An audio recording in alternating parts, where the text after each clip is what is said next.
കൊടുങ്ങല്ലൂർ നഗരസഭ 13-14 BJP ward വികസന സമിതികളുടെ സംയുക്താഭിമുഖ്യത്തിൽ SSLC +2 പരീക്ഷകളിൽ ഉന്നത വിജയം നേടിയ മുഴുവൻ വിദ്യാർത്ഥികളെയും ആദരിക്കുന്നതിന് ആദരണീയം 2026 എന്ന പേരിൽ അനുമോദന സദസ്സ് സംഘടിപ്പിച്ചു. പുല്ലൂറ്റ് EKD ഹാളിൽ നടന്ന പരിപാടി ബിജെപി തൃശൂർ സൗത്ത് ജില്ലാ സെക്രട്ടറി റിമ പ്രകാശൻ ഉദ്ഘാടനം ചെയ്തു. ജീവിതത്തിലെ എല്ലാ രീതിയിലും ഈ മക്കൾക്ക് ഉയർച്ചയുണ്ടാവട്ടെ. ഇവര് വളർന്നു വലുതായി വരുമ്പോൾ ഇവരുടെ പേരിൽ ഈ കൊടുങ്ങല്ലൂരും അതുപോലെ തന്നെ നമ്മുടെ തൃശ്ശൂരും അറിയപ്പെടാനുള്ള സാഹചര്യങ്ങൾ ഒരുപാട് ഉണ്ടായി വരട്ടെ. അതിൽ നമ്മളെല്ലാവരും അഭിമാനിക്കാനുള്ള സാഹചര്യങ്ങൾ നമുക്കും ഉണ്ടാകട്ടെ എന്ന് ഈശ്വരനോട് ഞാൻ പ്രാർത്ഥിക്കുന്നു.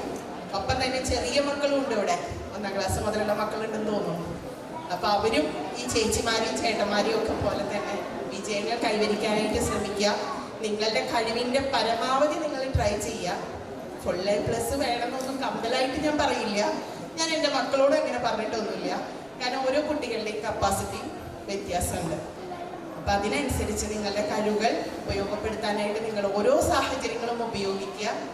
ആ ഉപയോഗിക്കുന്ന സാഹചര്യങ്ങളിൽ നിങ്ങൾ ഏറ്റവും ബെസ്റ്റായിട്ട് വരണം എന്നുള്ളതാണ് ഞാൻ ആഗ്രഹിക്കുന്നത്. അതുപോലെ തന്നെയായിരിക്കണം എല്ലാ പേരൻസും ആഗ്രഹിക്കേണ്ടത്. കാരണം കുട്ടികൾക്ക് പ്രഷർ കൊടുക്കുമ്പോൾ നമ്മൾ പല ന്യൂസസും കേൾക്കുന്നുണ്ട്. ഇപ്പം കഴിഞ്ഞ ദിവസങ്ങളിൽ നമ്മൾ കേട്ടിരുന്നു നീറ്റിന് പഠിക്കുന്ന ഒരു കുട്ടി സൂയിസൈഡ് ചെയ്ത കഥ. അപ്പോൾ ഒരുപാട് പ്രഷർ മക്കൾക്ക് കൊടുക്കരുത്. കാരണം അവർക്ക് അവരുടെ ഒരു ലെവൽ ഓഫ് കപ്പാസിറ്റി എന്ന് പറയുന്നത് കുറവാണ്. അപ്പം അതുകൊണ്ട് അവരെ അറിഞ്ഞ് അവർക്ക് പറ്റുന്ന രീതിയിൽ അവർ മാക്സിമം ട്രൈ ചെയ്യട്ടെ. അവർ മെൻ്റലി നമ്മൾ പാരൻസ് സപ്പോർട്ട് ചെയ്യാൻ ശ്രമിക്കുക.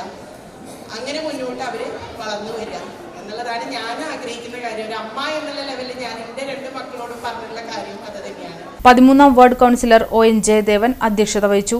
BJP മണ്ഡലം പ്രസിഡന്റ് ER ജിതേഷ് +2 വിദ്യാർത്ഥികളെയും നഗരസഭാ പ്രതിപക്ഷ നേതാവ് TS സജീവൻ SSLC വിദ്യാർത്ഥികളെയും ആദരിച്ചു. ഉന്നത വിജയം നേടിയ എല്ലാവർക്കും ഉന്നത വിദ്യാഭ്യാസത്തിന് സഹായിക്കുന്നതിന് ഉപരിപഠന പുസ്തകം സമ്മാനിച്ചു. പങ്കെടുത്ത 300ഓളം വിദ്യാർത്ഥികൾക്ക് പഠനോപകരണങ്ങൾ നൽകി. 14ാം വാർഡ് കൗൺസിലർ രേഷ്മ പ്രമോദ് സ്വാഗതം പറഞ്ഞു. വേദ, Padma, TR Aneesh Kumar, ND Pramod, AK Suresh, Pradeep കൊണ്ട്യാറ തുടങ്ങിയവർ പങ്കെടുത്തു.